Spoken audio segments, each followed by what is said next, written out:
झटपट जर डोसा खायचा असेल तर डाळ तांदूळ न भिजविता पटकन होणारा हा अर्ध्या तासामध्ये झटपट असा कुरकुरीत असा हा डोसा आहे आणि हा अतिशय सुंदर आणि कुरकुरीत होतो। कोणी म्हणणार सुद्धा नाही का आपण हा डाळीपासून आणि तांदूळापासून केलेला आहे। इथे मी 1 वाटी तांदूळ घेतलेले आहे आणि त्याच वाटीने आपल्याला पाव वाटी चण्याची डाळ घ्यायची आहे। एकच वाटी वापरायची आणि पाव वाटी आपल्याला उडदाचा सोला वापरायचा आहे। तिन्ही डाळी आपल्याला मस्त छानपैकी धुवून घ्यायचं आहे आणि 10 मिनिटं आपल्याला रेस्ट करायला ठेवायचं आहे। आता तोपर्यंत कुकरमध्ये आपण बटाटे लावून घेऊ।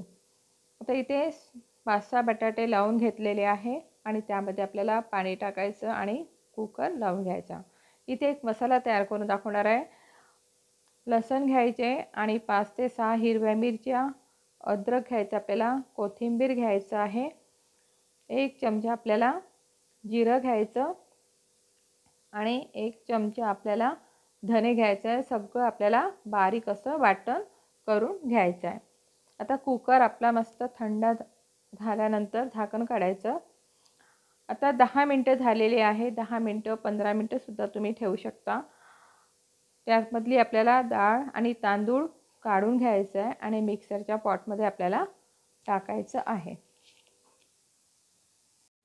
आणि त्या मिश्रणामध्ये आपल्याला दही टाकायचं आहे आणि दही टाकून आपल्याला बारीक वाटण करून घ्यायचं आहे। आधी अर्ध वाटण मी बारीक करून घेतलं आणि नंतर अर्ध वाटण परत बारीक केलं, कारण एकदम वाटण आपल्याला मिक्सरच्या पॉटमध्ये होणार नव्हतं म्हणून।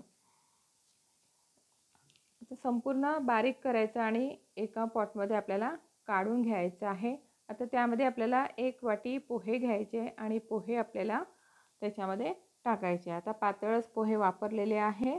पोहे टाकल्यानंतर 10 मिनिटं रेस्ट करायला ठेवायचं। बघा कसे घट्ट झालेले आहे आणि नंतर काय करायचं, परत मिक्सरच्या पॉटमध्ये आपल्याला टाकायचं आहे आणि त्यामध्ये आवश्यकतेनुसार आपल्याला पाणी टाकायचं आणि पातळ असं बॅटर करून घ्यायचं आहे। जसं आपण डोशाला करतो ना त्याच पद्धतीने करून घ्यायचं आहे। आता त्याच्यामध्ये आपल्याला थोडं मीठ टाकायचं आहे, चवीनुसार मीठ टाकायचं आणि बॅटर आपल्याला पूर्ण एकसारखं मिक्स करायचं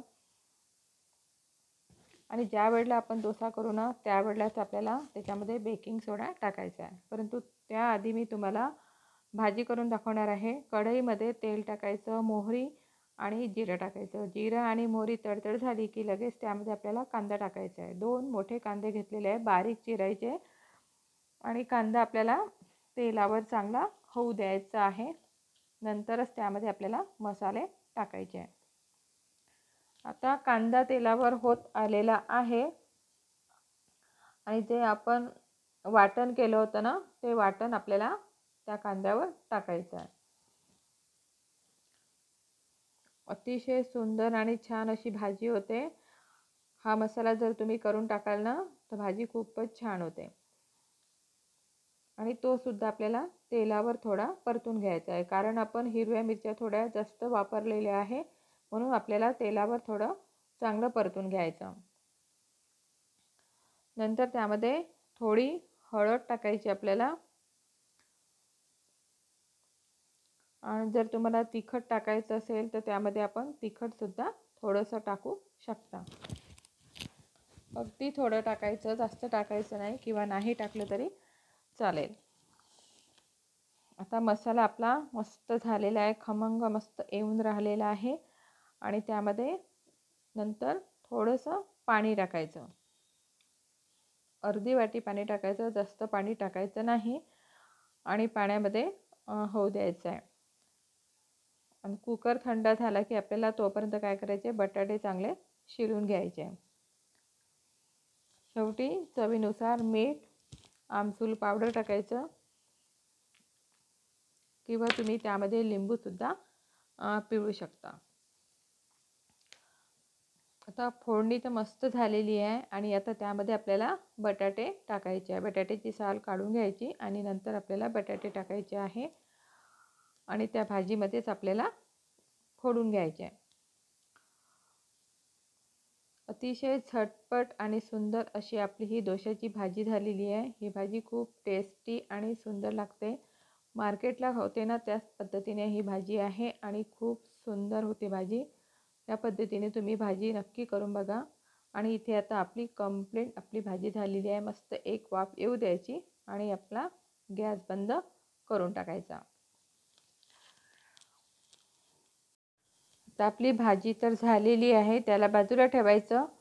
आता जो बॅटर होता ना, अर्धा बॅटर मी दुसऱ्या बाउलमध्ये काढलेला आहे, अर्ध तसंच राहू द्यायचं. आणि त्याच्यामध्ये थोडंसं आपल्याला बेकिंग सोडा टाकायचा आहे, वरून पाणी टाकायचं आहे आणि मस्त आपल्याला मिक्स करून घ्यायचं आहे. एका साईडला काय करायचं, नेरलेकचा तवा आपल्याला गरम करायला ठेवायचं. पाणी आणि तेल टाकून मस्त पुसून घ्यायचा आणि चमच्याभर पळीने आपल्याला घेऊन मस्त डोसा गरगर असा फिरवून घ्यायचा आहे.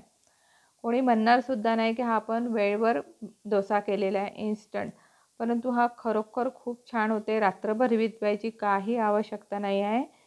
मस्त अर्ध्या तासामध्ये तुम्ही हा डाळ तांदूळाचा डोसा करून देऊ शकता आणि हा खूप सुंदर लागतो आलूच्या भाजीसोबत. किंवा तुम्ही मुलांना शाळेच्या डब्यामध्ये सुद्धा करून देऊ शकता आणि ब्रेकफास्टला सुद्धा करून देऊ शकता. कसा वाटला हा झटपट होणार आपल्या डाळ तांदूळाचा डोसा? जर तुम्हाला आवडला असेल तर नक्की लाईक करा, शेअर करा आणि सबस्क्राईब करा. मस्त का आनंदी राहा.